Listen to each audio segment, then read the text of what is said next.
네, 그럼 전문가와 함께 이번 집중호우로 인한 재난 상황, 또 지금 우리 시민들이 반드시 알아야 할 점들 정리해 보겠습니다. 정창삼 KBS 재난방송 전문위원 나와 있습니다. 네, 정 교수님 어서 오십시오. 이 질문을 먼저 드리지 않을 수가 없습니다. 충주 지하차도 침수 사고 현장에서 시신들이 잇따라 발견되고 있습니다. 네. 15대 차량이 침수된 것으로 지금 추정되고 있는데 앞으로 실종자를 더 찾아야 하는 상황입니다. 지금 방금 오대성 기자가 지적한 것처럼 침수가 예상되는 상황이었는데도 왜 미리 차량을 통제하지 않았느냐 하는 지적들이 있습니다. 교수님 그렇습니다. 생각은 어떠십니까? 그렇습니다. 우리가 하천 옆에 있는 도로들이 상당히 위험하거든요. 네. 서울 같은 경우는 예를 들어 동부간선도라든가 아니면 노들길 같은 경우들이 있죠. 근데 이제 동부간선도로에서는 비가 올 때마다 중앙천 수위에 따라 우리가 차단을 열심히 하고 있습니다. 예. 그럼에도 불구하고 사망자가 작년에도 났었던 것처럼 예. 굉장히 관리가 중요한데 지금 이런 이제 세종시 같은 경우는 도농도시라고 할 수 있죠. 네. 도시와 농촌의 특성을 같이 있다 보니까 관리 인력이 조금 부족했고 네. 사실은 그 관련 교통 경찰이라든가 도로 관리자들이 좀 더 능동적으로 대처를 했었어야 하는 그런 아쉬움들이 있습니다. 네, 그렇습니다. 상황이 굉장히 좀 안 좋은 게 아닌가 싶습니다. 버스에서만 지금 5명의 시신이 발견됐습니다.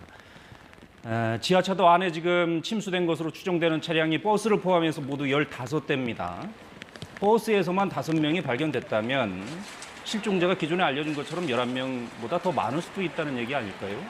그렇습니다. 버스는 우리가 CCTV 영상을 보면 마지막으로 이제 빨려 들어갔거든요. 네. 그러니까 쉽게 얘기하면은 초입 부분에 있는 거죠. 그러니까 가장 먼저 우리가 접근할 수 있는 공간이 지금 곳이 버스인데요. 네. 버스에서만 5구의 시신이 발견됐다는 건 안에 14대 차량이 더 있다는 거고요. 예. 근데 지금 문제는 실종 신고는 11분이 있는데요. 네. 근데 예를 들어서 보면 가족 전체가 타고 있는 차량이라 그러면 신고할 주체가 없을 수도 있습니다. 그래서 저희가 정말 최악의 네. 경우 우려스러운 사항들도 저희들이 고려를 해야 되지 않을까라는 그런 걱정이 있습니다. 네, 그런 상황이 없었으면 좋겠습니다만은 지금 현실적인 상황은 상당히 좀 안 좋아 보입니다.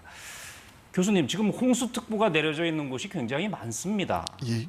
보통 강이나 하천변을 따라서 이렇게 도로들이 나 있지 않습니까? 예. 그렇다면은 청주 지하차도 사고와 유사하게 그 위험한 곳이 또 있을 수 있는 거 아닙니까?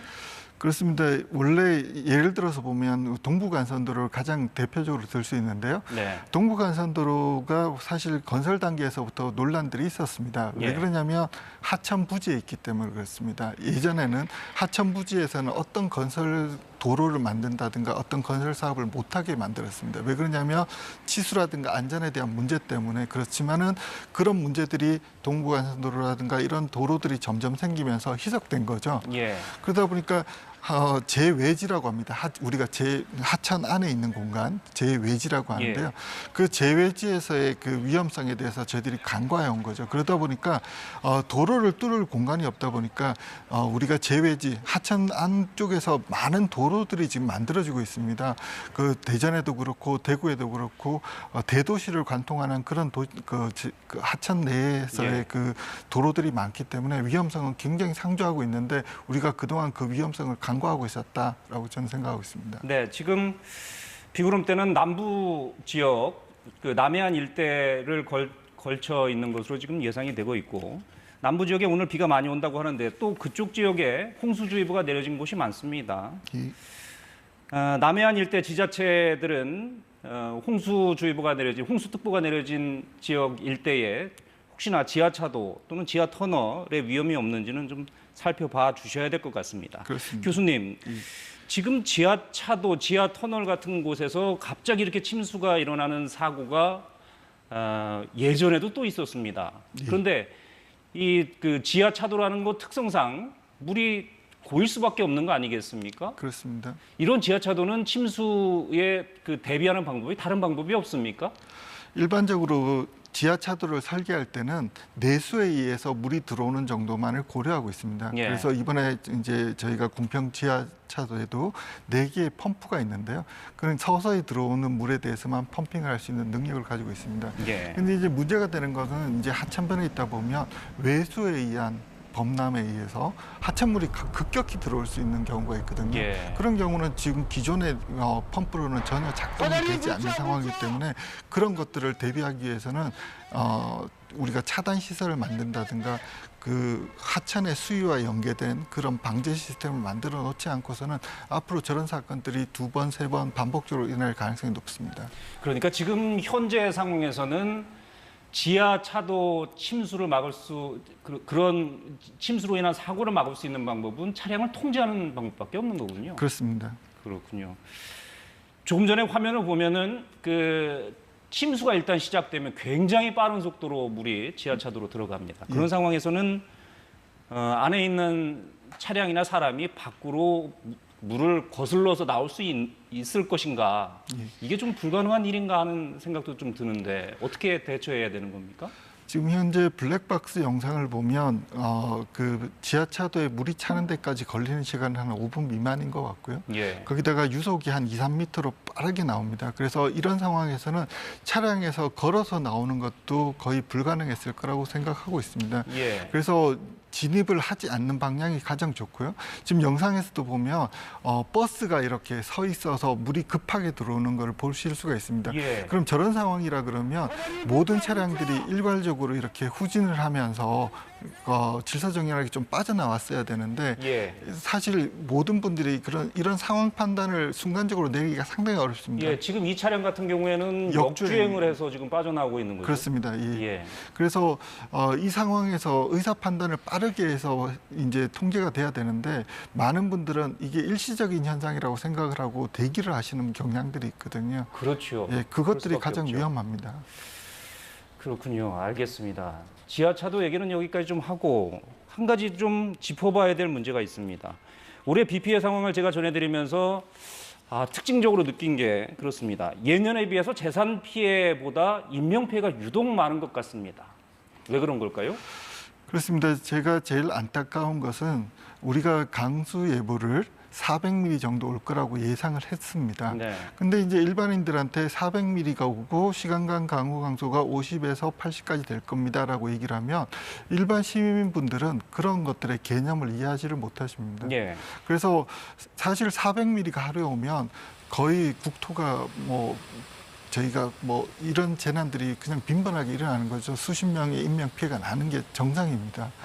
그러다 보니까 우리가 이런 것들을 할 때 400mm가 온다고 예상했을 때 피해를 어떻게 날 수 있다라는 걸 같이 조금 말씀을 우리가 언론을 통해서 알려드렸어야 된다는 그런 아쉬움이 있고요. 예. 두 번째로는 좀 아쉬운 건 뭐냐면 지자체의 역할이라고 생각하고 있습니다. 왜냐하면 분명히 충청도, 전라북도, 경상북도에 400mm 이상의 강우가 예보되면 예. 지자체 단체장은 능동적으로 휴업 공고라든가 이런 그 주민들에 대한 그 안전 대피를 좀 강제해야 될 필요가 저는 있다고 생각합니다. 예. 왜냐하면 400mm의 비는 굉장히 이례적입니다.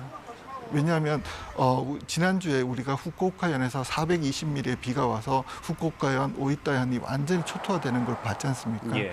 그러면 400mm가 오면 산사태가 나서 최소한 수십 명의 인명 피해가 났다라는 거는 우리가 인지하고 있었어야 되는데 우리가 기상예보에서 나오는 숫자만을 보다 보니까 예. 어떤 일이 일어날지에 대해서 우리가 상상을 못한 거죠. 예. 그래서 그렇군요. 그런 것들이 조금 아쉽다고 할 수 있습니다. 특히 경북 지역을 중심으로 산사태가 굉장히 많았고 인명 피해도 많았습니다. 지금은 경북 북부 지역은 비가 좀 잦아든 모양새인데 비가 좀 잦아든다 하더라도 여전히 산사태 위험이 높다고 봐야겠죠. 그렇습니다. 토립자에 들어있는 함수율은 이미 100% 차 있습니다. 네. 그렇기 때문에 이 상태에서 지금 조금 빠진다 그러더라도 지금 강수 예보를 보면 오늘 저녁부터 시작해서 내일 새벽까지가 또 강한 비가 내릴 것 같습니다. 그래서 저희가 좀 더 위험한 것은 더블 피크라 그러거든요. 그러니까 한번 비가 강하게 왔다가 조금 잦아들었다가 다시 비가 올 때가 조금 더 위험합니다. 예. 제방도 마찬가지거든요. 물이 빠졌다가 찰 때 그리고 빠질 때 이런 때가 훨씬 더 위험합니다. 왜 그래서, 그렇습니까? 투입자들이 빠지면서 우리가 쉽게 얘기하면 어떤 제품을 쓰다가 극항의 상황에는 한 번은 견디지만 네. 두 번 견딜 때는 내구성이 아, 떨어지는 거하고 똑같습니다. 조금 전에 함수율이라고 말씀하셨는데 산비탈면에 있는 토사들이 물을 이렇게 담고 있는 그런 걸 말씀하시는 거죠? 그렇습니다. 흙 입자들 사이에는 우리가 에어포켓처럼 그러니까 공극이 있습니다. 그 공극에 비가 많이 오면 물로 가득 차는데요. 그 비율이 한 30에서 30% 정도 됩니다. 네. 그래서 우리가 쉽게 얘기하면 한 50m 폭에 20m 폭에 한 50m 사면이라 그러면 한 300톤의 하중이 그냥 그대로 가해져 있고 생각하시면 됩니다. 네. 그게 미끄러져 내려올 수 있으니까 지금은 굉장히 조심해야 되는 상황이다라는 말씀이신데 그렇다면 어떻게 대비해야 됩니까? 지금 현재 상황에서는 오늘 낮에는 우리가 어제와 같은 강우 강도보다는 조금 약할 거라고 생각합니다. 예. 하지만 오늘 저녁부터 내일 새벽, 내일 아침까지는 우리가 비슷한 강도의 비가 한 번 더 올 것 같아요.